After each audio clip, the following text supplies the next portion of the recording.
नमस्कार, मी योगेश. पाहूया आजची बातमी. कोलकात्याच्या कंपनीने 1997 ते 22 ऑक्टोबर 2014 पर्यंत काही खरेदी जमिनीवर कोणताही उद्योग उभारला नाही. प्रतिज्ञापत्र दिले आहे त्या शपथपत्रातील अटी शर्ती कंपनीने भंग केल्या आहेत. यामध्ये मुंबई कुळवहिवाट व शेतजमीन आणि नियमांच्या तरतुदींचे उल्लंघन झाले आहे. त्यामुळे फसवणूक झालेल्या शेतकऱ्यांना कायद्यातील कलमानुसार जमीन परत मिळावी असे मत तक्रारदार सुरगोंडा बंडू पाटील यांनी व्यक्त केले. ते मजले येथील आयोजित पत्रकार परिषदेत बोलत होते. ताडदाळातील जमिनी शेतकऱ्यांना परत मिळण्याची आशा काही बाधित शेतकऱ्यांच्या झाल्या असून कोलकात्याच्या कंपनीने 2.25 कोटींचा महसूल कसा बुडवला, अवघ्या 27 दिवसात जमिनींची विक्री कशी झाली, 224 एकर क्षेत्रामधील 75 एकर जमीन एका मोठ्या उद्योगपतीला 99 वर्षाच्या मुदतीने वार्षिक 7,500च्या भाडेपट्ट्याने कशी दिली, चौकशी अहवाल गेली 8 वर्ष शासन दरबारी धूळ खात कसा पडला आहे, यासह घडलेल्या घटनेचा सविस्तर आढावा बाधित शेतकरी सुरगोंडा पाटील यांनी दिला. या प्रसंगी उपस्थित असणाऱ्या सर्व शेतकऱ्यांनी सुरगोंडा पाटील यांच्यासोबत असल्याचे सांगितले. तर पाहूया 224 एकर संदर्भात घटनाक्रम सांगताना काय म्हणाले सुरगोंडा पाटील. गंमत बघा कसं फसवलं इथे की आम्हाला शासनानं परवानगी दिलेली आहे, ही जमीन खरेदी करायला परवानगी दिलेली आहे, खोटी माहिती दिली, मनाला येईल तसं कायदा वळवला आहे. त्यांच्याकडे जमीन खरेदीचा कुठलाही परवाना नव्हता.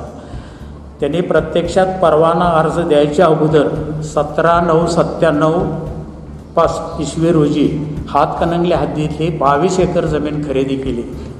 हायकोर्टने आम्हाला स्पष्ट सांगितलं की ही बाब शासनाच्या अखत्यारीतली आहे आणि तुम्ही शासनाकडे मागा आणि शासन जर नाही दिलं, त्यांचा जो काय अहवाल येतो तो तुम्ही घ्या आणि ते जर नाही म्हटले तर आमच्याकडे या. त्या मुद्द्यावर आम्ही तो दावा विड्रॉल करून घेतला की परवानगी मागणी अर्जाच्या अगोदर 22 एकर आणि परवानगी मिळेपर्यंत जवळजवळ 130 ते 35 एकर जमीन ही खरेदी केली. म्हणजे आणि त्या जमिनीवर आजही शेतकऱ्यांचा हक्क कायम आहे असं माझं स्पष्ट मत आहे की मुंबई कुळवहिवाट शेत जमीन 1948मधील कलम 63(1) प्रमाणे ती जमीन तुम्ही जर नाही उद्योग केला तर मूळ मालकाला दिली पाहिजे. 152 एकर जमीन त्यांनी अगोदर खरेदी ऑलरेडी केल्या. मग ते 10/2/99 शेतकरी हरकत घेणार काय आणि कायद्याप्रमाणे शेतकऱ्यांना अगोदर कळवून ती घ्यायला पाहिजे होतं काय. तसं काय त्या कंपनीनं केलेलं नाही. परवाना मिळाल्यानंतर 2004 पर्यंत कुठलीच काय प्रक्रिया तिथे राबवलेली नाही. पण त्यांनी 2004मध्ये तो कायदा दुरुस्तीचा प्रस्ताव आणला. पूर्वीच्या ह्याच्यामध्ये जो 5 वर्षाची मुदत होती, म्हणजे 5 वर्षात तुम्ही ते करायला पाहिजे, ती मुदत त्याने 5 ऐवजी 15 वर्षे केली. की ज्याच्याकडे पैसे आहेत किंवा ज्याच्या ताब्यात ती जमीन आहे त्याला 15 वर्षे उद्योग चालू करायला कालावधी पाहिजेच कशाला. शासकीय अधिकारी आणि काही मंत्री पूर्णपणे सामील आहेत. शासनानं ज्यावेळी तो कायदा दुरुस्त केला त्यावेळी 5 वर्षाच्या कालावधीमध्ये कंपनीनं काय केलं ते का बघितलं नाही त्यांनी. कायदा जर दुरुस्त करायचा असेल तर तो घटनेला धरून करायला लागतो. काय चौकशी केली किंवा पूर्वी तुम्हाला जे परमिशन दिले त्याच्या अनुषंगानं त्यांनी काय प्रगती केली किंवा इथं काय धंदा वगैरे चालू ते का बघितलं नाही. आणि आम्ही स्वतः ज्यावेळी माहितीच्या अधिकाराखाली माहिती मागितली त्यावेळी त्यांना जाग आली. जुलै 2007 पर्यंत त्यांनी साधा बिगर शेतीसाठी सुद्धा अर्ज दिलेला. त्यामध्ये 224 एकरमध्ये 202 एकरच का त्यांनी बिगर शेती मागितली, बाकीच्या 22 एकराला बिगर शेती का मागितली नाही. तर हे सगळे आदेश जे त्या कंपनीला मिळाले हे पूर्णपणे बेकायदेशीर आहे. 22/10/14 पर्यंत कंपनी मुदतवाढ घेते उद्योग चालू करतो म्हणून. मग 12/2/8ला कंपनीनं ती जमीन आवाडे टेक्सटाईल पार्कला का विकली, कुठला कायदा, कुणाची मोंगलाई म्हणायची, ही काय सत्तेचा आणि पदाचा वापर करून ह्या सगळ्या गोष्टी घडवलेल्या आहेत. शासनाच्या अटी ज्या कंपनीला गाठल्या होत्या त्याचं पूर्णपणे त्यांनी उल्लंघन केलेलं आहे. किंवा परवाना घेऊन ही 152 एकर जमीन खरेदी केलेली नाही. त्यांच्या त्या पत्रामध्ये स्पष्ट त्यांनी मला माहितीच्या अधिकाराखाली ती माहिती दिली. सहकारामध्ये एका व्यक्तीला किती प्लॉट देता येतात. हळवणकर आमदार झाल्यानंतर 2010मध्ये तारांकित प्रश्न झाला, काही चौकशी केलेली नाही. 31 ऑक्टोबर 2008ला तुमचा अर्ज नामंजूर केला. मग तुम्ही 16/2/8ला खरेदी केली कशी, 8 महिने अगोदरच कशी खरेदी केली तुम्ही जमीन. 12/2/8 खरेदी झाल्यानंतर 7/12 फेरफार होऊन त्यांचे नाव लागलेलंच आहे ऑलरेडी. काय मग ते 4/3/11 परत नाव बदलून तिथं नाव लागावून परवानगी द्यायचं, कसला भ्रष्टाचार म्हणायचा ह्यात? हायकोर्टनं ठरवलंय वळवीच्या कालावधीत जे व्यवहार झाले ते पूर्णपणे बेकायदेशीर म्हणून. मग त्याची अंमलबजावणी हे जिल्हाधिकारी किंवा हे तत्सम अधिकारी करतात कसं? खरेदी केल्या टेक्स्टाईल पार्कनं त्याला कुठलीही परवानगी घेतली नाही असं यामध्ये स्पष्ट नमूद केलंय.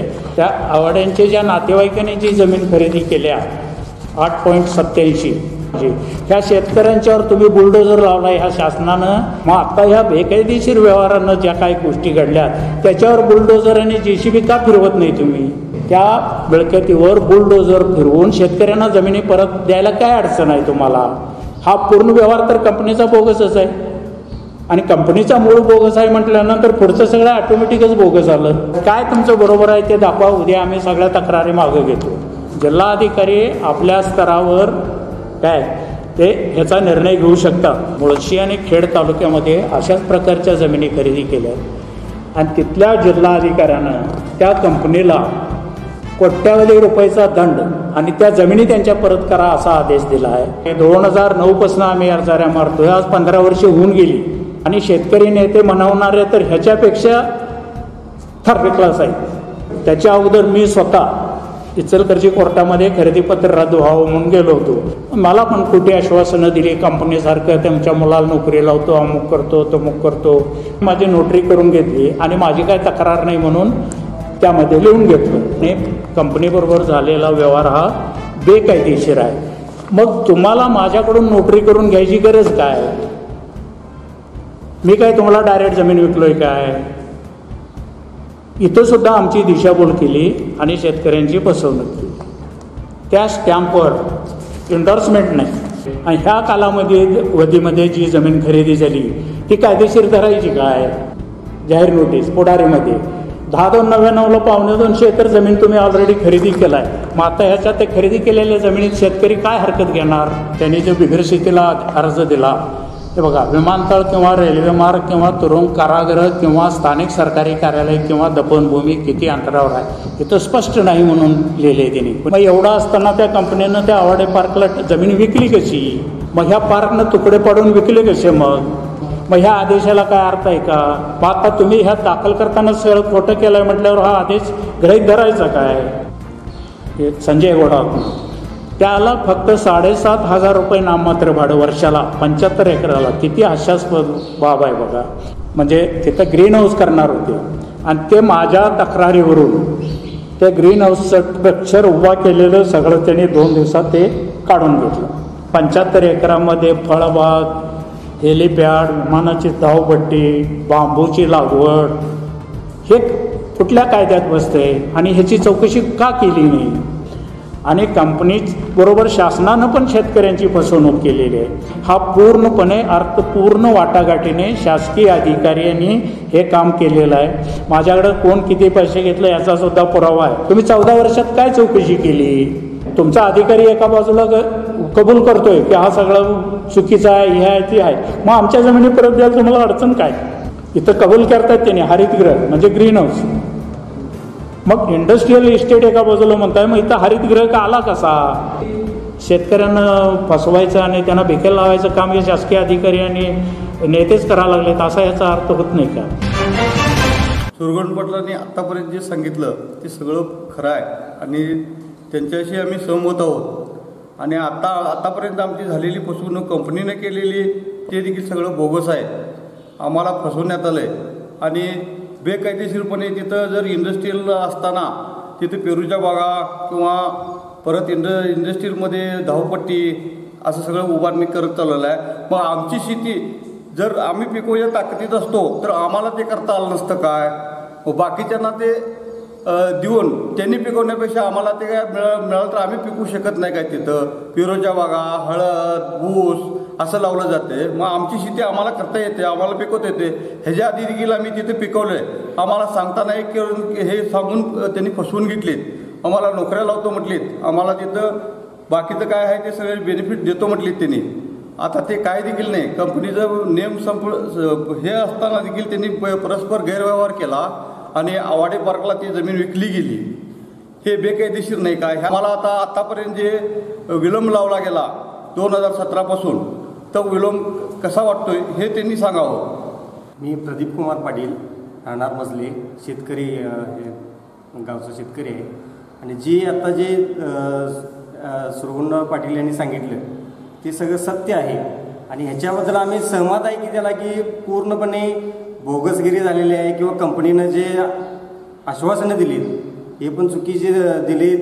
त्यांना काय शेतकऱ्यांच्या त्याच्यात काय सामील करून घेतलेलं नाही किंवा त्यांना काय विचारपूस झालेली नाही किंवा जी कंपनी परस्पर जी इतर कोणाला विकली ती पण बोगसगिरी प्रमाणे झालेली आहे. आणि ह्याबद्दल जे आता जे कागदोपत्री जे आहेत ते पूर्णपणे सत्य आहे आणि ह्याच्याबद्दल आम्ही सहमत आहे त्या गोष्टीला. आणि पूर्णपणे याची चौकशी व्हावी आणि शेतकऱ्यांना न्याय मिळावा ही आमच्या पूर्ण शेतकऱ्यांची सगळ्यांची अपेक्षा आहे की बाबा सरकारनं न्याय द्यावा आम्हाला, की न्याय व्यवस्थेनं आम्हाला न्याय द्यावा. कलकत्त्यामधली एक company Electrosteel casting limited Calcutta, कोळसा खान घोटाळ्यातली ही कंपनी आमच्या मजले, तारदाळ, हातकणंगले या हद्दीतल्या जमीन खरेदीसाठी ते लोक इथं आले होते. आणि खरेदी करण्यापूर्वी आम्हाला शासनानं परवानगी दिल्या असं सांगून शेतकऱ्यांच्याकडं सगळ्या जमिनी खरेदी केलेल्या आहेत. त्यांच्याकडं ज्यावेळी ते सुरुवात केली त्यावेळेला त्यांच्याकडं जमीन खरेदीचा कुठलाही परवाना नव्हता. त्यांनी प्रत्यक्षात परवाना अर्ज द्यायच्या अगोदर 17/9/97 ईस्वी रोजी हातकणंगले हद्दीतली 22 एकर जमीन खरेदी केली. त्यावेळी त्यांनी परवाना अर्जसुद्धा दिलेला नव्हता. त्यांनी परवाना अर्ज दिला तो पण चुकीचा दिला. तो 7/11/97 दिला. तो इंडस्ट्रीज जिल्हा उद्योग केंद्राकडे दिला आणि तो अर्ज त्यांनी त्यांच्या अधिकार कक्षेत ते येत नसल्यामुळं तो अर्ज त्यांनी इंडस्ट्रीज कमिशनर मुंबई यांच्याकडं 21/11 पाठवला. त्या 7/11 आणि 21/11 त्यांनी स्पष्ट प्रतिज्ञापत्र दिले की आम्ही उद्योगासाठी जमीन ही घ्यायला लागलो आणि ह्यात जर उद्योग नाही केला तर मुंबई कुळ वहिवाट कायद्याप्रमाणे आम्ही तुम्हाला जमीन आमच्या परत देतो आणि तुम्हाला दिलेले पैसे परत घेतो असं त्यामध्ये प्रतिज्ञापत्र आहे. त्याच्यानंतर त्यांना ती परवानगी लवकर न मिळाल्यामुळं त्यांनी 12/2/98 परत शासनाकडं सादर केलं प्रतिज्ञापत्र आणि अर्ज की अद्याप आम्हाला परवानगी मिळालेली नाही आणि परवानगी मिळावी म्हणून. 12/2/98 दिल्यानंतर त्यामध्ये पण तसंच प्रतिज्ञापत्र दिले की आम्ही जर नाही उद्योग केला की तुम्हाला ते परत देतो. त्याच्यानंतर त्यांनी परत 21/10/99 परत अर्ज दिला की अद्याप आम्हाला मिळालेलं नाही आणि आम्हाला ते मिळावं म्हणून. मग ते 22/10/99 त्यांना परमिशन मिळाली. 289.70 साधारण 230 एकरापर्यंतची परवानगी त्यांना मिळाली. प्रत्यक्षात त्यातली ती जमीन त्यांनी काही खरेदी केलेली नाही. फक्त 83.90 हेक्टर इतकी जमीन खरेदी केली. पण त्यामध्ये असं झालं आहे की परवानगी मागणी अर्जाच्या अगोदर 22 एकर आणि परवानगी मिळेपर्यंत जवळजवळ 130 ते 35 एकर जमीन ही खरेदी केली. म्हणजे टोटल 152 एकर जमीन त्यांनी विदाऊट परमिशन खरेदी केली. कायदा असा सांगतोय की 10 हेक्टरच्या वर म्हणजे 25 एकराच्या वर जर जमीन खरेदी करायची असेल तर शासनाची किंवा जिल्हाधिकारी यांची परवानगी घ्यायला पाहिजे.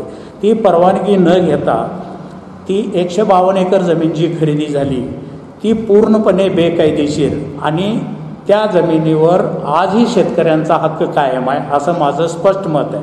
तुम्ही परवानगी न घेता ती खरेदी केला, नंतर परवानगी घेतला त्याला काय अर्थ नाही. 22/10/99 परवानगी घेतल्यानंतर 17.5 एकर जमीन जी परवानगी मागितली नाही काय त्या परवानगी अर्जामध्ये जी परवानगी मागितली नाही ती जमीन पुन्हा 17.5 एकर त्यांनी खरेदी केली बेकायदेशीर. त्यामध्ये कुठलाही त्यांचा परवाना मागण्या अर्ज किंवा आम्हाला ह्या गटची मिळकत मिळावी किंवा अमुक तमुक असं काही म्हटलेलं नाही त्यामध्ये.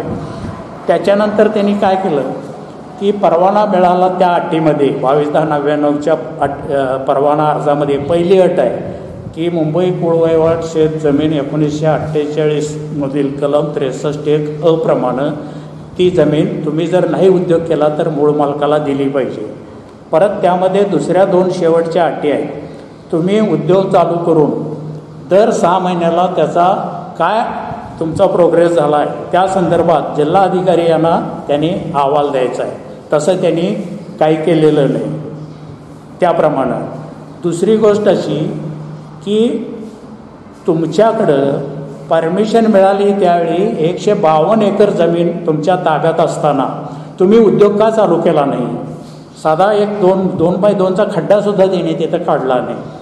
आणि परवानगी मिळाल्यानंतर दर 6 महिने किंवा ते तुमचा रिपोर्ट देणं ह्या सगळ्या ज्या शासनाच्या अटी होत्या त्या कुठल्याही अटीचं पालन त्या कंपनीकडून झालेलं नाही. त्यामुळं हा कंपनीचा सुरुवातीचा जो व्यवहार आहे तो पूर्णपणे बोगस आणि बेकायदेशीर आहे. आणि मुळातच ही कंपनी कोळसा खाण घोटाळ्यातली असल्यामुळं काय ह्या कंपनीला शासनानं काय आधारे परवानगी दिली हा महत्त्वाचा मुद्दा आमचा असा आहे.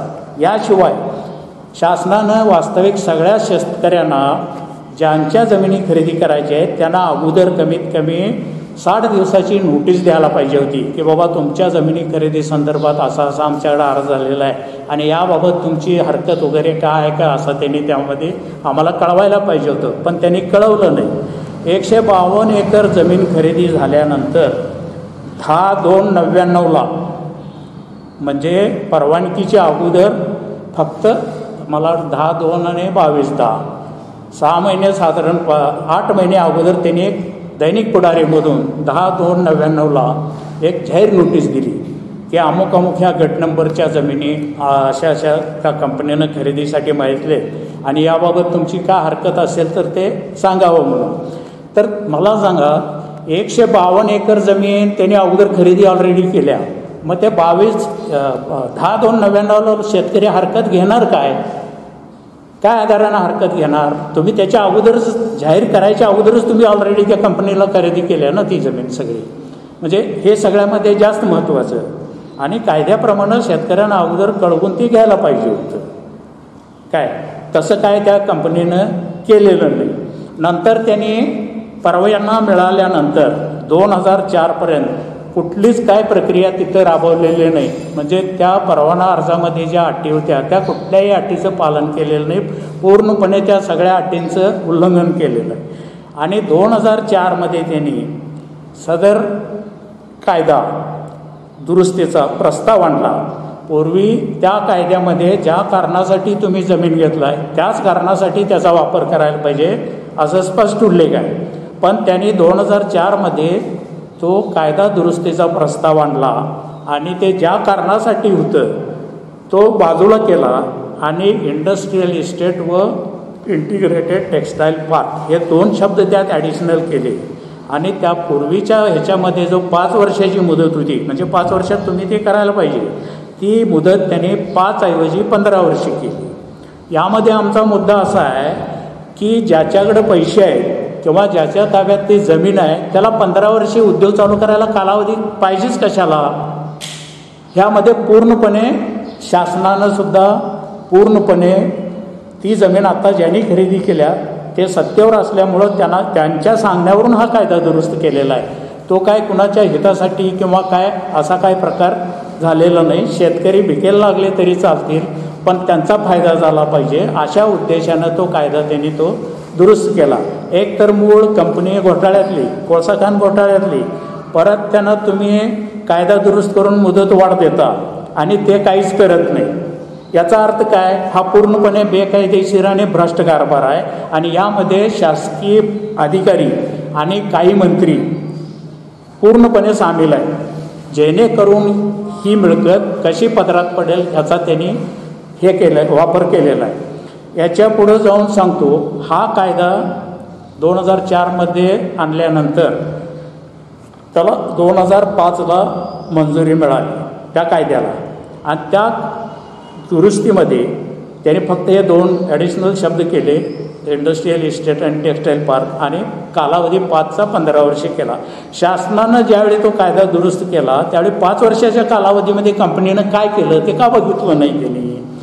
मुदतवाढ त्यांनी मागतात किंवा हे करतात ह्या सगळ्या ज्या गोष्टी आहेत ते कशासाठी काय बघितलं शासनानं? मग तो जर ठीक आहे शासनाला कायदा दुरुस्त करायचा अधिकार आहे त्याच्याबद्दल आमचं दुमत नाही. पण तो कायदा जर दुरुस्त करायचा असेल तर तो घटनेला धरून करायला लागतो. हे कुठं घटनेला धरलेलं आहे आणि कुठल्या घटनेत धरून तो कायदा दुरुस्त करून दिला आहे त्यांनी ते सांगावं. दुसरी गोष्ट अशी की ज्यावेळी तो कायदा दुरुस्त झाला, तो कायदा दुरुस्त झाल्यानंतर त्याच्या आधारे महसूल मंत्री सचिवालयातून कक्ष अधिकाऱ्यांच्याकडून एक जिल्हाधिकाऱ्यांना पत्र आलं 31 मे असं या कायद्याची दुरुस्ती झालेली आहे आणि सदर घटकास या कायद्याप्रमाणे मुदतवाढ द्यायची किंवा नाही त्याचा अहवाल तयार करून त्याचा अहवाल आमच्या कार्यालयाकडे पाठवा असं सांगितलं. जिल्हाधिकाऱ्यांनी तो कुठलाही अहवाल केला नाही, चौकशी केली नाही, काहीसुद्धा केले नाही. 31 मे 2006ला पत्र आणलं. काय 6/2006ला त्यांना 5 वर्षाऐवजी 15 वर्षाची मुदतवाढ दिली. फक्त 4 दिवसात काय अहवाल तयार केला त्यांनी, काय चौकशी केली किंवा पूर्वी तुम्हाला जे परमिशन दिले त्याच्या अनुषंगानं त्यांची काय प्रगती केली किंवा इथं काय धंदा वगैरे चालू ते का बघितलं नाही. आणि त्यामध्ये ज्या अटी घातल्या त्या पूर्वी ज्या घातल्या होत्या त्याच अटी घातल्या. मग त्यांना ती मुदतवाढ दिल्यानंतर तर त्यांनी उद्योग चालू करायला पाहिजे होतं. तोपर्यंत त्यांनी ती जमीन बिगरशेतीसुद्धा केलेली नाही. दरम्यान काळात 2008पर्यंत शासकीय अकृषी कर म्हणजे कायदा दुरुस्त झाल्यानंतर त्या अटी घातल्या. शासनाचे कर कसे किती भरायचे ती कोट्यवधी रुपये होते आणि ती त्यांनी त्यांच्याकडून कंपनीकडून शासनानं अजिबात वसूल केलेलं नाही. आणि आम्ही स्वतः ज्यावेळी माहितीच्या अधिकाराखाली माहिती मागितली त्यावेळी त्यांना जाग आली आणि त्यांनी मग ते कॅल्क्युलेशन केलं. त्यांना कॅल्क्युलेशनसुद्धा नीट करता येत नव्हतं. ते आम्ही करून दिलं त्यांना आणि त्यात तो 1,67,67 लाखाचा आकडा त्यांनी तयार केला. बरोबर. मुदतवाढ मिळाल्यानंतर तर तुम्ही कमीत कमी तुमच्या ताब्यात 224 एकर जमीन होती, तुम्ही ते इथं काम चालू करायला पाहिजे. काही केलेलं नाही. 2007पर्यंत जुलै 2007पर्यंत माझ्या माहितीप्रमाणे जुलै 2007पर्यंत त्यांनी साधा बिगर शेतीसाठी सुद्धा अर्ज दिलेला काय. आणि बिगर शेती अर्ज जो दिला तो तुम्हाला तारीख सांगतो किती तारखेला दिला ते.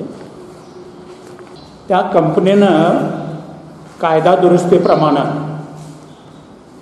जो अर्ज दिला मुदतवाढ मिळावी तो 19/4/2006ला त्यांनी मुदतवाढीसाठी अर्ज दिला. त्या अनुषंगाने जिल्हाधिकारी यांनी 5/6/2006ला कोणतीही चौकशी न करता त्यांना पूर्वीच्याच अटीवर 22/10/14पर्यंत मुदतवाढ दिली. त्याच्यानंतर 22/6/2007 एकूण जमिनी खरेदी 224 एकरपैकी 202 एकर जमीन बिनशेती होण्यासाठी अर्ज दिला 22/6/2007ला पुणे कंपनीनं. आणि त्यांना 16/1/2008ला 202 एकर बिगर शेती करण्यासाठी मंजुरी मिळाली. त्यामध्ये 224 एकरमध्ये 202 एकरच का त्यांनी बिगर शेती मागितली, बाकीच्या 22 एकराला बिगर शेती का मागितली नाही, ह्यात परत मुद्दा महत्त्वाचा आहे.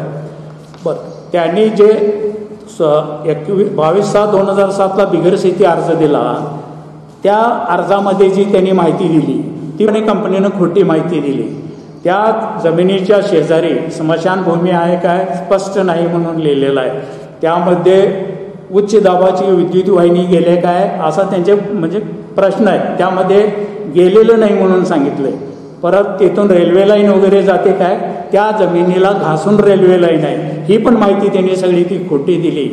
आणि त्यावेळी या अर्जास अनुसरून 12/2/8ला ह्या अर्जास अनुसरून 16/1/8ला कलेक्टरने 202 एकर जमीन बिगर शेती केल्याचा आदेश दिला. आणि त्या आदेशामध्ये त्यांनी स्पष्ट असं म्हटलंय की यामध्ये कोणत्याही प्रकारचे भूखंडाचे तुकडे पाडता येणार नाही. शिवाय यामध्ये कुठलीही एखादी खोटी माहिती निघाल्यास सदरचा आदेश रद्द समजावा असं त्यामध्ये त्यांनी स्पष्ट म्हटले. तर हा जो आदेश झाला आहे 16/1/8ला हे त्यावेळेचे जिल्हाधिकारी वळवी म्हणून होते काय त्यांच्या कालावधीमध्ये हा झालेला आहे आणि मुदतवाढ जी दिली ते पण त्यांच्या कालावधीमध्ये झालेलं आहे. पण हायकोर्टनं ह्या प्रकरणात ह्या वळवींच्या विरोधात बऱ्याच तक्रारी झाल्यामुळं आणि त्यांच्या सगळ्या बेकायदेशीर गोष्टी केल्यामुळं हायकोर्टनी त्यांच्या कालावधीत जे ट्रान्झॅक्शन झालं आहे, मग ती बिगर शेती असू दे, इतर कुठल्या आणि काय आदेश असू दे, वळवींच्या सहीनं जे काय आदेश दिले ते पूर्णपणे त्याची अंमलबजावणी करू नये म्हणून सांगितले हायकोर्टानं. मग त्या अनुषंगानं जर धरलं तर हे सगळे आदेश जे त्या कंपनीला मिळाले हे पूर्णपणे बेकायदेशीर आहे. हे पूर्णपणे बेकायदेशीर आहे. बरं, 16/1/8ला बिगर शेती करून घेता 22/10/14 कंपनी मुदतवाढ घेते उद्योग चालू करतो म्हणून. मग 12/2/8ला कंपनीनं ती जमीन आवाडे टेक्स्टाईल पार्कला का विकली आणि आवाडे टेक्स्टाईल पार्कनं ज्यावेळी ती जमीन घेतली त्यावेळी तो खरेदी परवाना आवाडे टेक्स्टाईलकडे नव्हताच मुळात. कारण एका बाजूला तुम्ही उद्योग करतो म्हणून 14 मुदतवाढ घेता आणि 16/1/8ला बिगर शेती करता आणि 27व्या दिवशी लगेच त्या टेक्स्टाईल पार्कला जमीन विकता.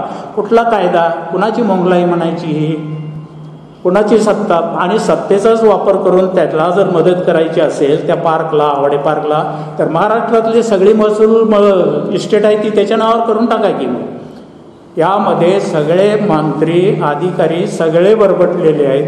काय सत्तेचा आणि पदाचा वापर करून ह्या सगळ्या गोष्टी घडवलेल्या आहेत. हा इथंपर्यंतचा भाग झाला. कुठं?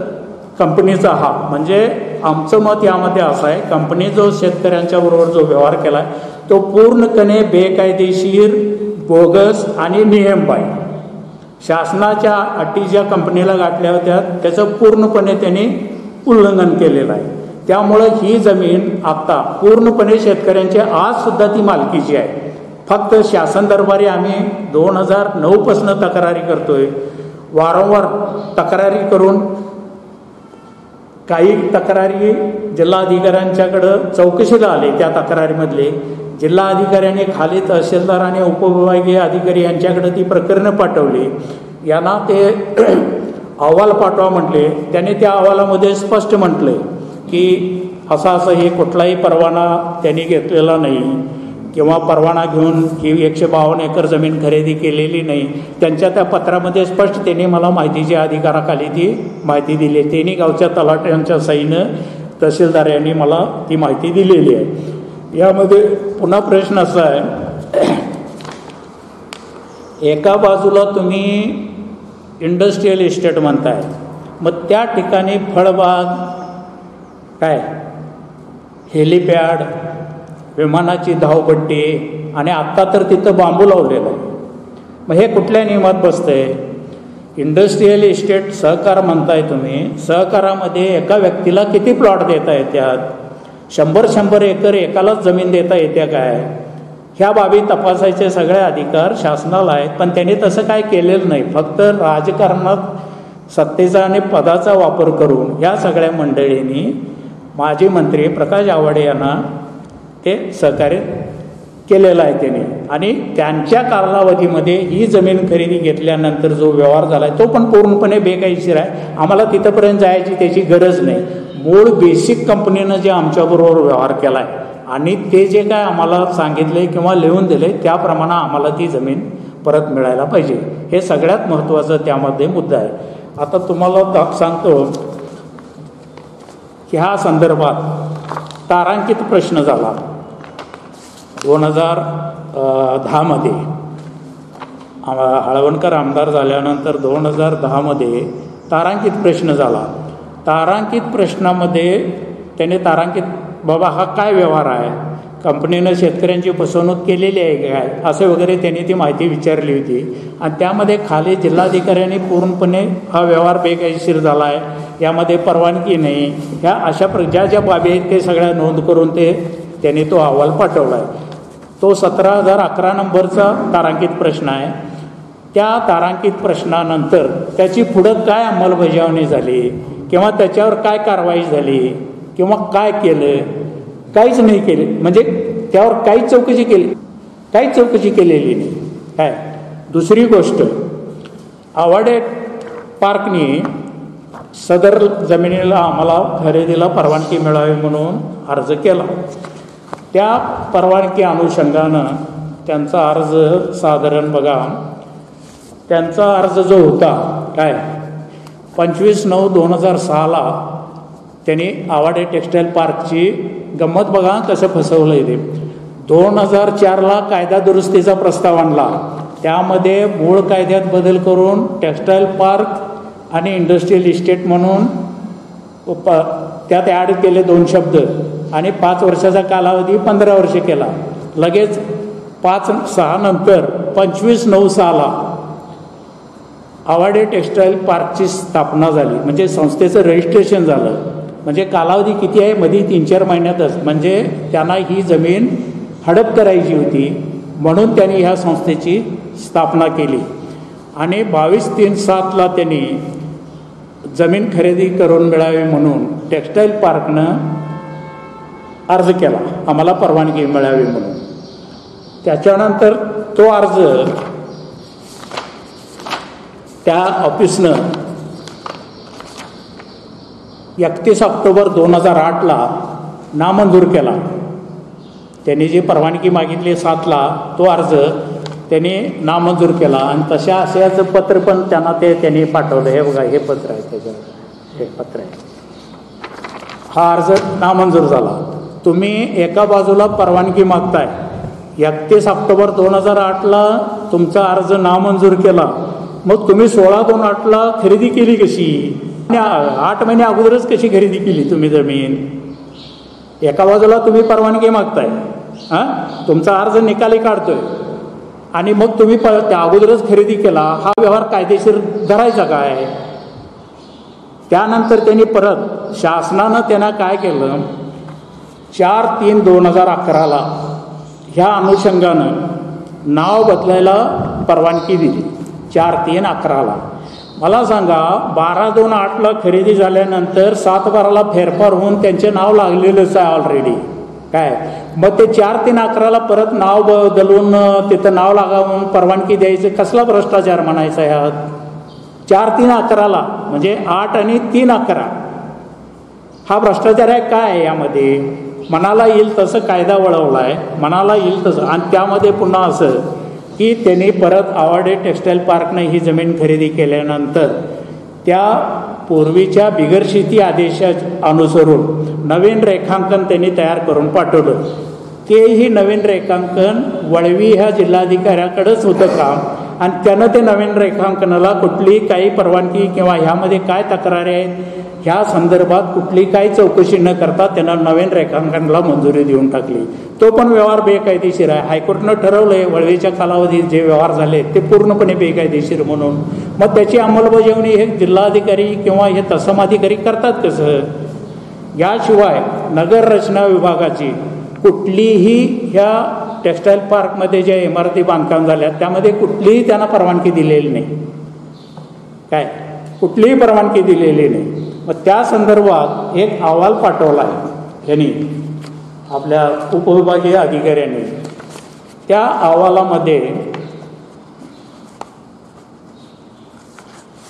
अहवालामध्ये त्यांनी असं स्पष्ट म्हटलंय, जो त्यांनी पाठवलाय त्यामध्ये, की 52.57 हातकणंगले हद्दीतली, मजले हद्दीतली 35 आर आणि तारदाळ हद्दीतले 27.92 अशी एकूण 80.84 हेक्टर जमीन, म्हणजे 224 एकर ही जमीन त्यांनी हे केलेलं आहे. आणि त्यांनी बिगर शेती जी करून घेतल्या त्याचं चौरस मीटर यामध्ये लिहिलं आहे. त्यांनी 12/2/8 म्हणजे इथं खरेदी केल्या टेक्स्टाईल पार्कनं, त्याला कुठलीही परवानगी घेतली नाही असं यामध्ये स्पष्ट नमूद केलं आहे. याशिवाय यामध्ये त्या आवाड्यांच्या ज्या नातेवाईकांनी जी जमीन खरेदी केल्या 8.87, तर त्यामध्ये अनिल किनिंगे, तृप्ती अभिजित पाटील, मनीषा अनिल किनिंगे आणि कीर्तिकुमार चंद्रकांत पाटील रांगोळी. किनिंगे हे सांगलीचे आहेत, त्यांचे नातेवाईक आहेत. कीर्तिकुमार पाटील रांगोळीचे आहेत आणि तृप्ती अभिजित पाटील हे त्यांच्या कुटुंबातले नातेवाईक आहेत. फक्त त्यामध्ये एकूण ज्यावेळी हा अहवाल गेला तर प्रत्यक्षात त्यावेळेचे तत्कालीन उपविभागीय अधिकारी समीर शिंगटे यांनी जागेवर येऊन चौकशी करून त्याने अहवाल पाठवला. 108 भूखंड रिकामे होते त्यावेळी. फक्त 6 भूखंडावर कारखाने चालू होते आणि 6 भूखंडाला बांधकाम पण परवाना नाही आहे नगर रचना विभागाचा. मग हा सुद्धा पूर्णपणे बेकायदेशीर व्यवहार आहे. मग हा शेतकऱ्यांच्यावर अन्याय झाला आहे काय असा आमचा प्रश्न आहे. दुसरी गोष्ट अशी, प्रत्येक नेता कुठेही भाषणात, चौकात, राजकारणात उभा राहिला की पहिल्यांदा म्हणतोय महाराष्ट्रातला माझा शेतकरी जगला पाहिजे. ह्या शेतकऱ्यांच्यावर तुम्ही बुलडोजर लावला. ह्या शासनानं ह्या सगळ्या शेतकऱ्यांच्यावर, गोरगरिबावर आज त्यांची रोजीरोटी सगळी बंद झाल्या. एका चूलसुद्धा एकेकाची पेटत नाही. हा तुम्ही JCB लावला आणि बुलडोजरच लावलाय की. मग आता ह्या बेकायदेशीर व्यवहारानं ज्या काही गोष्टी घडल्या त्याच्यावर बुलडोजर आणि JCB का फिरवत नाही तुम्ही? आता परवा तुम्ही महाबळेश्वरला एक प्रकरणामध्ये बेकायदेशीर होतो म्हणून तिथं लगेच JCBनं पाडा, बुलडोजर लावा म्हणून सांगितलं, लगेच त्याची अंमलबजावणी झाली. अशा अनेक ठिकाणी तशा झालेल्या आहेत. मग तुम्हाला ह्याच्यामध्ये त्या मिळकतीवर बुलडोजर फिरवून शेतकऱ्यांना जमिनी परत द्यायला काय अडचण आहे तुम्हाला? हा पूर्ण व्यवहार तर कंपनीचा बोगसच आहे. आणि कंपनीचा मूळ बोगस आहे म्हटल्यानंतर पुढचं सगळं ऑटोमॅटिकच बोगस आलं. त्याच्यासाठी सविस्तर काय खुलासा करायची काय आवश्यकता आहे असं वाटत नाही. तरी पण मी एक जनतेला आणि शेतकऱ्यांना, शासनाच्या लोकांना पहिल्यांदा ते कळावं आणि ह्या व्यवहारात शासकीय अधिकाऱ्यांना किती कळतंय हाही माझा प्रश्न आहे. काही गोष्टी आम्ही स्वतःहून त्यांना सांगितलं त्यावेळी त्यांच्या लक्षात आलं काय. आणि अशा भ्रष्ट अधिकाऱ्यांनी जर असे सहकार्य करत असतील तर त्या शेतकऱ्यांच्यावर मग काय अन्याय आहे की नाही हे तुम्ही ठरवायचं आहे. शेतकऱ्यांच्यावर हा अन्याय फार मोठा झालेलाच आहे, वादच नाही आमच्यामध्ये. पण तुम्ही अजून म्हणताय असं काय झालेलं नाही किंवा हे आमचं रीतसर आहे, आमचं बरोबर आहे. काय तुमचं बरोबर आहे ते दाखवा. उद्या आम्ही सगळ्या तक्रारी मागं घेतो. आमची ती पण तयारी आहे. पण काय बरोबर आहे ते सिद्ध करा की तुम्ही. आणि हे सगळे अधिकार काय जिल्हाधिकाऱ्यांना आहेत. जिल्हाधिकारी आपल्या स्तरावर काय ते ह्याचा निर्णय घेऊ शकतात. तशा प्रकारचे घेतलेले निर्णय माझ्याकडं कागद आहे. खेड तालुका आणि मुळशी आणि खेड तालुक्यामध्ये अशाच प्रकारच्या जमिनी खरेदी केल्या आणि तिथल्या जिल्हाधिकाऱ्यानं त्या कंपनीला कोट्यावधी रुपयाचा दंड आणि त्या जमिनी त्यांच्या परत करा असा आदेश दिला आहे. मग त्या ठिकाणी ह्याच मुद्द्यावर ह्याच कायद्यानं जर तिथं जमिनी परत देण्याचा आदेश होतोय तर इथल्या जिल्हाधिकाऱ्याला द्यायला काय अडचण आहे? आणि जिल्हाधिकारी आमचं ऐकून का घेत नाही? ऑफिसला वेळोवेळी गेलं, आता वेळ नाही, साहेब बाहेर गेल्यात, नंतर या. किती अर्जाऱ्या मारायची आम्ही? 2009 पासून आम्ही अर्जाऱ्या मारतोय. आज 15 वर्ष होऊन गेली. तरी पण ह्या बाबीकडे शासनाचं अजिबात लक्ष नाही आहे आणि या राजकीय नेत्यांचं पण नाही आहे. त्यांनी फक्त जाहीर सभेतच फक्त भाषण, माझा शेतकरी जगला पाहिजे, माझ्या शेतकऱ्यावर अन्याय होता कामा नये. पहिलं सुरुवातीलाच हे 2 शब्द. त्याच्यानंतर तो शेतकरी मेला काय, जगला काय, त्याचं काय झालं, कधी कोण नेता किंवा कोण. आणि शेतकरी नेते म्हणवणारे तर ह्याच्यापेक्षा थर्ड क्लास आहेत. आम्ही त्यांच्याकडे सुद्धा ह्या तक्रारी केल्या काय, पण त्यांनी सुद्धा काय आम्हाला ह्या संदर्भात दाद दिलेली नाही काय. एकंदरीत हा सगळा व्यवहार जर बघितला यामध्ये अनेक बरेच त्रुटी आहेत काय. आता ते एवढं सविस्तर सगळं आम्ही त्या म्हणण्यामध्ये सगळं मांडलेलं आहे. यापूर्वी आम्ही हायकोर्टला गेलो. त्याच्या अगोदर मी स्वतः इचलकरंजी कोर्टामध्ये खरेदीपत्र रद्द व्हावं म्हणून गेलो होतो. त्यावेळेला सदर कायद्याची दुरुस्ती होऊन कालावधी 5 वर्षाचा ऐवजी 15 वर्षे केला आहे. त्या मुद्द्यावर माझं 5 वर्ष धरून मी तो दावा दाखल केला होता. पण तो अर्ज त्यांनी केला की असा आम्ही मुदतवाढ घेतल्या, त्यामुळं माझा दावा काय टिकायला पात्र नव्हता 22/10/14 म्हणून मी तो दावा मागे घेतला. आणि त्यावेळी मला टेक्स्टाईल पार्कच्या चेअरमननं तत्कालीन की मला बोलवून सांगितलं, कुठल्या शेतकऱ्याची काय तक्रार नाही आणि फक्त तुमची तक्रार आहे आणि तुमचे आमचे संबंध अगदी चांगले आहेत. म्हणजे वस्तुस्थिती ती पण खरी होती, तो काय भाग नाही. आणि तुमचं काय नुकसान असेल ते मी देतो. मला पण कुठे आश्वासनं दिली कंपनीसारखं, तुमच्या मुलाला नोकरी लावतो, अमुक करतो तमुक करतो. आणि त्यानंतर त्यांची आमदारकी रद्द झाली, म्हणजे ते निवडणुकीला पडल्यानंतर आम्ही काय ते थोडं कालावधी हे होता म्हणून आम्ही काय विचारायला गेलो. मी स्वतः विचारायला गेलो की असं असं तुम्ही, मी केव्हा काय सांगितलं आहे म्हणून सांगितले.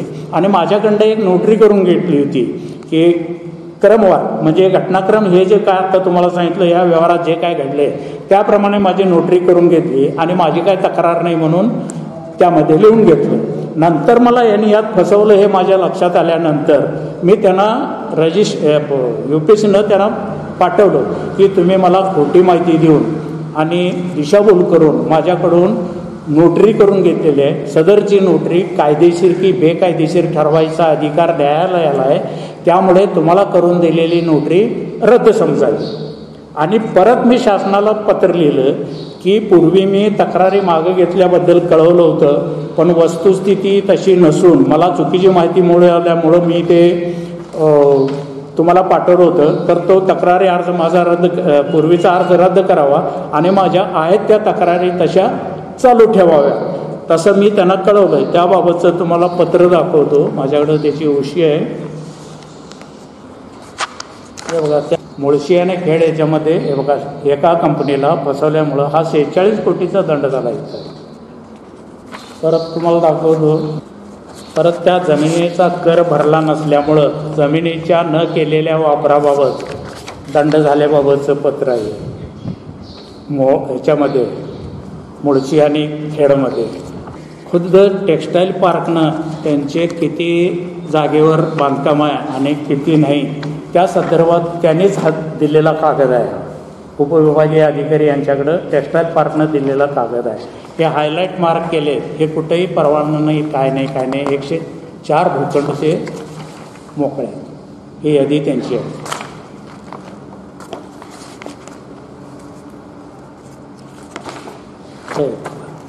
माझ्याकडं त्यांनी नोटरी करून घेतली. त्या संदर्भात माझ्या कोणत्याही कायदेशीर बाबीस म्हणजे हक न जाता मी ते परत घेत आहे. आणि त्यांची नोटरी रद्द केल्याबाबत हे सगळं विकास आयुक्त, महाराष्ट्र शासनाचे संबंधित खाते जे आहेत त्या सगळ्यांना मी स्वतःच्या सहीने हे पत्र पाठवलेलं आहे काय. आणि आवाडे टेक्स्टाईल पार्कलाही मी पाठवलेलं आहे. इथं खाली मी स्पष्ट म्हटलं आहे, सदर नोटरीप्रमाणे दिवाणी स्पेशल कज्जा 48/2007 प्रमाणे मुळातच आमचा वाद इलेक्ट्रो स्टील कलकत्ता या कंपनीबरोबर असून तो हक्क अबाधित आहे. कंपनीचे व तुमच्या दरम्यान काय व्यवहार झाले त्याबाबत आम्हाला काहीही माहीत नाही. त्यामुळे दिनांक 27/2/8 ईस्वी रोजी नोटरी व्यवहार हा आम्हास मान्य नाही. त्यामुळे तो या पत्रान्वये रद्द समजा. त्यांना हे कळवलेलं आहे. माझा मुद्दा असा आहे, आमचा मूळ वाद हा कंपनीबरोबर आहे आणि कंपनीबरोबर आमचा व्यवहार झाला आहे. हा पूर्णपणे कंपनीबरोबर झालेला व्यवहार हा बेकायदेशीर आहे. मग तुम्हाला माझ्याकडून नोटरी करून घ्यायची गरज काय? मी काय तुम्हाला डायरेक्ट जमीन विकलोय काय? इथं सुद्धा आमची दिशाभूल केली आणि शेतकऱ्यांची फसवणूक केली. आणि मला उलट सांगितलं की आम्हाला शासनानं परवानगी दिलेली आहे, ही जमीन खरेदी करायला परवानगी दिलेली आहे, खोटी माहिती दिली आणि फक्त त्यांना 4/3/11 नाव बदलायला परवानगी दिलेली आहे, ती सुद्धा बेकायदेशीर आहे. एका बाजूला खरेदी झाल्यावर आपोआपच नाव लागले, मग 4/3ला नाव बदलायला परवानगी द्यायची गरज काय? त्याला काय गरज काय तिची?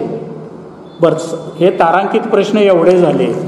तारांकित प्रश्नाबाबतीत जिल्हा अधिकाऱ्यांनी किती रिमाइंडर पाठवलेत तुम्हाला दाखवतो.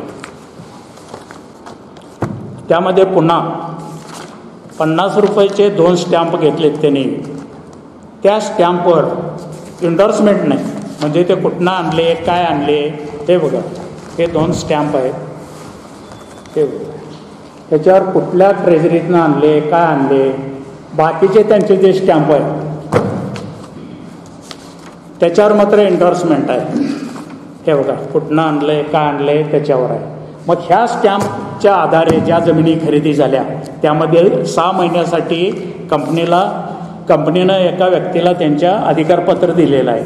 मग ह्या स्टॅम्पच्या आधारे हे ग्राह्य धरायचं काय? हे स्टॅम्प कुठनं आणले, कुठल्या ट्रेझरीतनं आणले आणि ह्या कालावधीमध्ये जी जमीन खरेदी झाली ती कायदेशीर धरायची काय? हे 2 स्टॅम्प आहेत. हे बघा आपल्याला याच्यावर कुठं एंडोर्समेंट आहे का? याच्यानंतर हे बघा, हे 10/2/99चं जाहीर नोटीस पुढारीमध्ये 10,299ला 2.25 एकर जमीन तुम्ही ऑलरेडी खरेदी केलाय. मग आता ह्याच्यात ते खरेदी केलेल्या जमिनीत शेतकरी काय हरकत घेणार? हां, तो उद्या ते हरकत घेतल्यावर तो अधिकारी म्हणणार तुम्ही अगोदरच विकलाय आणि आता काय हरकत घ्यायला म्हटला तर उत्तर काय देणार शेतकरी? काय उत्तर देणार शेतकरी? आणि ह्यामध्ये पण असं म्हटलंय की ज्या कारणासाठी तुम्ही जमीन खरेदी केलाय त्याच कारणासाठी ते वापर झाला नाही त्याचा, किंवा आम्ही वापरलो नाही किंवा आम्ही हे केलो नाही. आता हे बघा, इथं तुम्हाला दाखवतो त्यांनी जो बिगर शेतीला अर्ज दिला, हे बघा, विमानतळ किंवा रेल्वे मार्ग किंवा तुरुंग, कारागृह किंवा स्थानिक सरकारी कार्यालय किंवा दफनभूमी किती अंतरावर आहे, इथं स्पष्ट नाही म्हणून लिहिले त्यांनी कुणी कंपनीनं बिगर शेती करताना. परत इथं प्रकर परीक्षणाचा विद्युत तारामार्ग जमिनीवरून जातो काय व असल्यास प्रस्तावित इमारत किंवा इतर बांधकामापासून ती किती अंतरावर, ते नाहीच म्हणून सरळ लिहिले. तिथं तर हाय टेन्शन लाईन पूर्ण सेंटरमधनं गेलेली. हां, आणि इथं त्यांनी म्हटलं आहे बिगर शेतीमध्ये, हे बघा, ही सर्वेक्षण विभागाने भूखंडाचे मोजमाप आणि मिळकत हे आपलं विकसित केल्याशिवाय आणि अशा जमिनीचा विकास केल्याशिवाय त्यातील भूखंडाची कोणत्याही प्रकारे विल्हेवाट लावता येणार नाही या बिगर शेती आदेशामध्ये. मग एवढं असताना त्या कंपनीनं त्या आवाडे पार्कला जमीन विकली कशी? परत यामध्ये असं म्हटलं आहे कोणत्याही प्रकरणात भूखंडाचे पोटभाग तुकडे करण्यास परवानगी देण्यात येणार नाही. मग ह्या पार्कनं तुकडे पाडून विकले कसे? कसे विकले? 104 आणि ते 7 म्हणजे जवळजवळ 115-20 भूखंड तुकडे केले कसे? मग ह्या आदेशाला काय अर्थ आहे का? काय निव्वळ लोकांची, शेतकऱ्यांची दिशाभूल करण्यासाठी हे सगळं कारस्थान केलेलं आहे. येण्याप्रकारे काही जमीन आम्हाला हडप करायची आहे. आणि हे बघा, ह्यामध्ये पुन्हा असं म्हटलंय सदर प्रकरणी अर्जदारांनी पुरवलेली कोणतीही माहिती, कागदपत्रे खोटी अथवा दिशाभूल करणारी आहेत अशा आढळल्यास सदरची मंजुरी रद्द करावी. मग आता तुम्ही ह्या दाखल करताना सगळं खोटं केलंय म्हटल्यावर हा आदेश गृहीत धरायचा काय? पूर्वी यामध्ये 75 एकर जमीन घोडावतला दिली.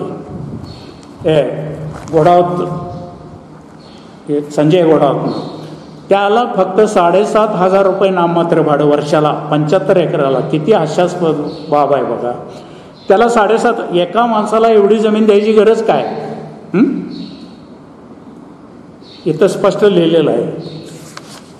त्यानंतर या अहवालामध्ये, म्हणजे हा यांचा आहे तहसीलदारांचा अहवाल आहे हा,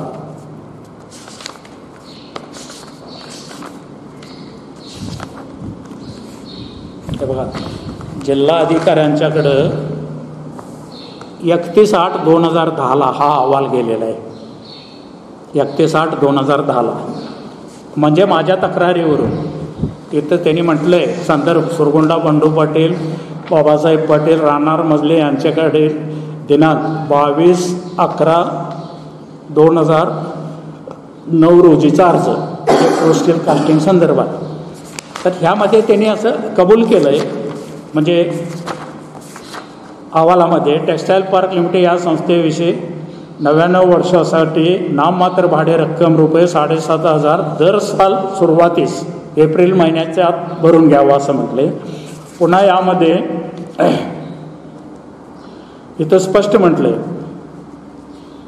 सदर अहवाल अवलोकन येता electro steel casting limited Calcutta यांनी सदर जमीन खरेदी विक्री करताना मुंबई कुळवयोट व शेत जमीन 1948 मधील कलम 63(1) तरतुदीस अधीन राहून शासनाची कोणतीही परवानगी घेतली नसल्याचे कागदपत्रावरून स्पष्ट दिसते. त्या अहवालामध्ये तो गेलेला आहे. कुणी तहसीलदाराने तो अहवाल पाठवलेला आहे. परत यामध्ये 75 एकर जमिनीपैकी अंदाजे क्षेत्र हेक्टर 177 इतक्या क्षेत्रामध्ये हरितगृह करण्यासाठी खांब उभारले होते त्यांनी, म्हणजे तिथं ग्रीन हाऊस करणार होते. आणि ते माझ्या तक्रारीवरून ते ग्रीन हाऊसचं स्ट्रक्चर उभा केलेलं सगळं त्यांनी 2 दिवसात ते काढून घेतलं. म्हणजे एका बाजूला तुम्ही उद्योगासाठी म्हणून घेताय, तिथं ग्रीन हाऊस करताय, ते ग्रीन हाऊसचं स्ट्रक्चर काढताय, 75 एकरामध्ये फळबाग, हेलिपॅड, विमानाची धावपट्टी, बांबूची लागवड, हे कुठल्या कायद्यात बसते आणि ह्याची चौकशी का केली नाही? मग हे कायदेशीर धरायचं काय? मुळातच आमचा वाद बेसिक असा आहे की कंपनीनं आमची फसवणूक केलेली आहे आणि कंपनीबरोबर शासनानं पण शेतकऱ्यांची फसवणूक केलेली आहे. शासनानं बघायला पाहिजे होतं यामध्ये की बाबा हे जे आम्ही आदेश दिले ह्या आदेशाचं सदर कंपनीनं पालन केलंय किंवा नाही, किंवा शेतकऱ्यांची तक्रार अर्ज आल्यानंतर त्या शेतकऱ्याकडे तर पूर्णपणे चौकशी करायला पाहिजे होती. पण शासकीय अधिकाऱ्यानं कुठले काय याने दखल घेतलेली नाही. हा पूर्णपणे अर्थपूर्ण वाटाघाटीने शासकीय अधिकाऱ्यांनी हे काम केलेलं आहे. माझ्याकडं कोण किती पैसे घेतले याचा सुद्धा पुरावा आहे, काय माहिती आहे मला उपलब्ध आहे, पण ते काय इथं स्पष्टपणे सांगणं योग्य होणार नाही. पण हा पूर्ण व्यवहार 100% बेकायदेशीर आणि अर्थपूर्ण वाटाघाटीने झालेला आहे आणि सत्तेच्या जोरावर आणि शासकीय प्रतिनिधी आहे म्हणून जर त्याला ही मिळकत तुम्ही देत असाल, मग ते बाकीच्या सगळ्याच जमिनी त्याला देऊन टाका ना. म्हणजे तुमच्याकडे तक्रारीला बी वाव मिळणार नाही, तुम्हाला बी त्रास होणार नाही, तुम्ही खुर्चीवर फुकट बसून पगार घेऊ शकताय, तुम्हाला त्रास घ्यायची गरज पण काय नाही आहे. हे शासकीय अधिकाऱ्यांना माझं म्हणणं आहे काय, आम्ही आत्तापर्यंत एवढ्या गाठीभेटी घेतल्या, शासकीय अधिकाऱ्यांच्याकडे आम्ही एवढ्या तक्रारी केल्या, पण त्याची कोणच काय हे केलं नाही. हे बघा, आता माझ्याकडं 15/7/2010 तिन्ही गावच्या तलाट्याकडचे माहितीच्या अधिकाराखाली माहिती आहे माझ्याकडं. इलेक्ट्रो स्टील कास्टिंग ह्या कंपनीने खरेदीपत्र करताना शेत जमीन कायदा 48 कलम अन्वये विषय असले याची परवानगी इकडील कार्यालयाकडे सादर केलेली नाही. म्हणजे त्यांच्याकडे परवानगी नाही, त्यांनी सादर केली. हे तिन्ही गावच्या तलाट्यांचं पत्र आहे. हे बघा, एक पत्र आहे ते 15/7/2010 गाव कामगार तलाठी तारदाळ. परत 15/7/10 आहे ते गाव कामगार तलाठी हातकणंगले आणि मजल्याचं आहे ते पण 15/7/2010. हे तिन्ही गावच्या तलाट्यांचं हे माहितीच्या अधिकाराखाली मला पत्र आहे. हे बघा, हे माझं नाव आहे, माहितीच्या अधिकाराखाली त्यांनी कुठलीही परवानगी घेतली नाही. आणि हे सगळे पेपर जोडून आम्ही अहवाल पाठवला आहे ह्याचे. हे बघा, तारांकित प्रश्न जो झाला 17/1011चा, त्या संदर्भात जिल्हाधिकारी यांच्याकडं विधानसभा प्रश्न तारांक 17/1011चा हे माहितीसाठी पाठवलं. यामध्ये त्यांनी काही मुद्दे दिले की सदर कंपनीने सदर जमीन कलाबा आवाड्यानं फेरफार दस्तनं अमुक अमुकला खरेदी दिली. अहवालामध्ये जे प्रश्न विचारलेत ते त्याप्रमाणे घडलेलं आहे किंवा नाही असं म्हणायला पाहिजे होतं. ते काय व्यवहार झाला काय हे सगळ्यांनाच माहीत आहे, देणाऱ्या घेणाऱ्याला आपोआपच माहीत असते. तुम्ही काय चौकशी केला यामध्ये? आणि ते भाडेपट्टा करारानं दिले, तहसीलदारांचा हा अहवाल आहे काय, तर हा अहवालसुद्धा तहसीलदारांनी त्यावेळी किती तारखेचा अहवाल आहे? हा 15/7/10. पण त्यामध्ये त्यानं ग्रीन हाऊसचं स्ट्रक्चर, आमच्याकडे फोटो आहेत, ते ग्रीन हाऊस उभा केलेलं स्ट्रक्चर आहे ते, आणि हे जे तक्रारी अर्ज आहेत हे सगळे माझ्या सहीनं केलेले आहेत आणि माहितीच्या अधिकाराखाली मला हे माहिती दिलेली आहे. आता इथं म्हटलं आहे भाडेपट्टा शासनाची वस्तुस्थिती इकडील कार्यालयाकडे 2000ने सुरू आहे. मला इथं त्यांनी काय म्हणतात, 9/4/2009ने दिलेले आहे. सदर जमीन परस्पर विक्री करून शासनाची फसवणूक केल्याबाबतची वस्तुस्थिती चौकशी इकडील कार्यालयाकडील 2000 ते तारीख साल लिहिले फेब्रुवारी 2/2010 पासून सुरू आहे. मग 2010 पासून तुम्ही सुरू आहे म्हणता, आज 2024 आले, तुम्ही 14 वर्षात काय चौकशी केली आणि काय पाठवला अहवाल तुम्ही? काय पाठवलं काय मला सांगा की. हे बघा, परत त्यामध्ये असं म्हटलंय त्यांनी, एकूण क्षेत्र 52.92 वार विक्री केल्याचे दस्तावरून दिसते आणि 27.92 ते दुसरं. सदर विक्री करताना मेहरबान इलेक्ट्रो स्टील कंपनी लिमिटेड यांनी अथवा Kallappa Awade cooperative industrial and integrated park limited यांनी शासनाची कोणतीही परवानगी घेतल्याचे दिसून येत नाही. तुमचं शासकीय अधिकारी कबूल करतोय हे दिसून येत नाही किंवा हे नाही आहे म्हणजे याचा अर्थ हे बोगस आहे काय बरोबर आहे? हे बरोबर आहे का चुकीचं आहे? तुमचा अधिकारी एका बाजूला कबूल करतोय की हा सगळं चुकीचं आहे, हे आहे ते आहे, मग आमच्या जमिनी परत द्यायला तुम्हाला अडचण काय? तुम्ही लावा ना तिथं JCB आणि बुलडोझर इतर ठिकाणी जसं लावताय. आता तुम्हाला एखादं मास्टर प्लॅन करायचा असला आणि रस्त्यावर जर काय कोणाच्या जागा जमिनी काय अडवायला तर मी ते JCB लावून लगेच काढून टाकतायच की. मग इथं एवढं बेकायदेशीर व्यवहार असताना तुम्ही इथं बुलडोझर काय लावत नाही?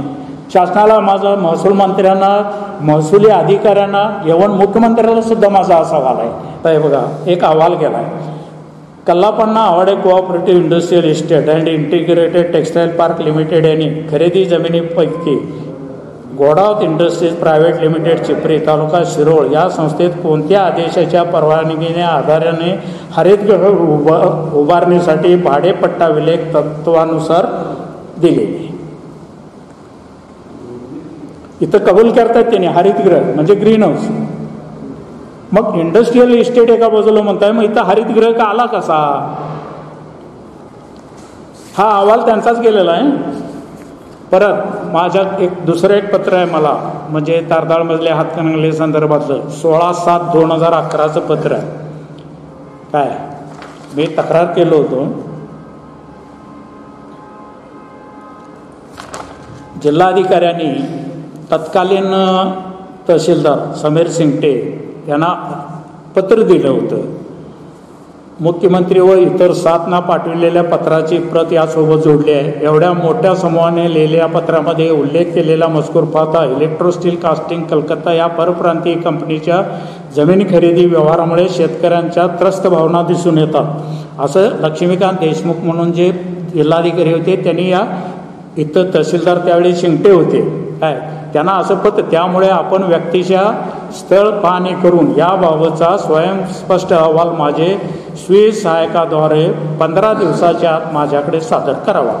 या पत्राला केराची टोपली दिली समीर शिंगट्यांनी आणि ह्या पत्राचं काय अंमलबजावणी केली अजून काही नाही. हे पत्र आहे 11चं, आज 13 वर्षे झाली धुळखातच पडलेले. याच्यानंतर आम्ही महसूल मंत्री माजी महसूल मंत्री एकनाथ खडसे त्यांच्याकडून आम्ही सदर नाही पुन्हा एक सांगतो यामध्ये आम्ही हायकोर्टला गेलो होतो. हायकोर्टने आम्हाला स्पष्ट सांगितलं की ही बाब शासनाच्या अखत्यारीतली आहे आणि तुम्ही शासनाकडे मागा आणि शासन जर नाही दिलं त्यांचा जो काय अहवाल येतोय तो तुम्ही घ्या आणि ते जर नाही म्हटले तर आमच्याकडे या. त्या मुद्द्यावर आम्ही तो दावा विड्रॉवल करून घेतला. दावा विड्रॉवल करताना आम्ही कुठलाही आमच्या हक्काला बाधा आम्ही हक्क सोडलाय अमुक केलंय तमुक प्लेन दावा मागे घेतला. मी आजारी आहे त्यामुळं मी आज रोजी दावा मागे घेत आहे. मी स्वतः गेलो होतो. त्याच्यानंतर दुसऱ्या एका शेतकऱ्यानं हा असाच दावा केला. त्यामध्ये त्यांनी शासनानं 4 महिन्याच्या आत त्याचा तो पण 2011 मधलाच दावा होता 4 महिन्याच्या आपलं त्याचं काय निर्णय घ्यावा काय असं त्या शासनाला आदेश दिले. त्यांनी तो 8-10 महिन्यानं अहवाल म्हणजे ती तारीख दिली त्या माणसाला आणि त्याने सरळ सांगितलं त्यामध्ये निकाल दिला सदरच्या घटकाने 22/6/14 मुदतवाढ घेतल्या त्यामुळं तुम्हाला प्री मॅच्युअर ती मिळकत मागता येणार नाही म्हणून त्यानं निकाल दिला. मला सांगा ही कंपनी 14 मुदतवाढ घेतल्या मग 14 उद्योग का चालू केला नाही त्यांनी? ते 12/2/8 लगेच विकली का त्यांनी? 16/8 बिगर शेती करून 12/2/8 विकली कशी परत लगेच? हा किती मोठा भ्रष्टाचार आहे. सरळ सरळ फसवणूक झाल्या ह्यात स्पष्ट चित्र दिसतंय. आणि तो अधिकारी काय मला वाटतं अप्पर सचिव होता तो सांगितलं. मग मला सांगा तुम्ही असे अहवाल जर पाठवला तर तुम्ही रासरूस अगदी शेतकऱ्यांना फसवायचं आणि त्यांना भिकेल लावायचं काम हे शासकीय अधिकारी आणि नेतेच करायला लागलेत असा याचा अर्थ होत नाही का? त्यानंतर मी माजी महसूल मंत्री एकनाथ खडसे यांच्याकडून ज्यावेळी आम्हाला हायकोर्टानं असा आदेश दिला की ही बाब आहे त्या तुम्ही शासनाकडे मागा, मग मी तत्कालीन महसूल मंत्री एकनाथ खडसे यांच्याकडून 15/1/2016 फेर चौकशी आदेश आणला. 15/1/16 हा फेर चौकशी आदेश जिल्हाधिकाऱ्यांच्याकडे मी बायहांड घेऊन आलो होतो. जिल्हाधिकाऱ्यांच्याकडे दिला. त्यांनी सदर बाबतची चौकशी करून अहवाल पाठवा म्हणून तहसीलदारांच्याकडे तो अर्ज पाठवला. तहसीलदारांनी तो अर्ज चौकशीसाठी मंडळ अधिकाऱ्यांच्याकडे पाठवला. मंडळ अधिकाऱ्यांनी या कामाची चौकशी करून त्या चौकशीमध्ये सर्व मुद्दे घालून, म्हणजे हा व्यवहार कसा झाला आहे, काय झाला आहे, हे सगळे घालून त्यांनी 18/5/2007 हा अहवाल तयार करून तहसीलदारांच्याकडे पाठवला आणि तो तहसीलदारांनी 20/7/17 उपविभागीय अधिकारी यांच्याकडे पाठवला. आणि तो अहवाल तिथं गेल्यानंतर की ते साईटवर म्हणजे वस्तुस्थिती बघायला तत्कालीन उपविभागीय अधिकारी समीर शिंगटे, पूर्वी तक्रार आली त्यावेळी ते इथं तहसीलदार होते, पुन्हा ते तिथं उपविभागीय अधिकारी झाले, त्यांच्यासमोर हे काम परत गेले. तर यामध्ये मंडळ अधिकाऱ्यांनी सांगितले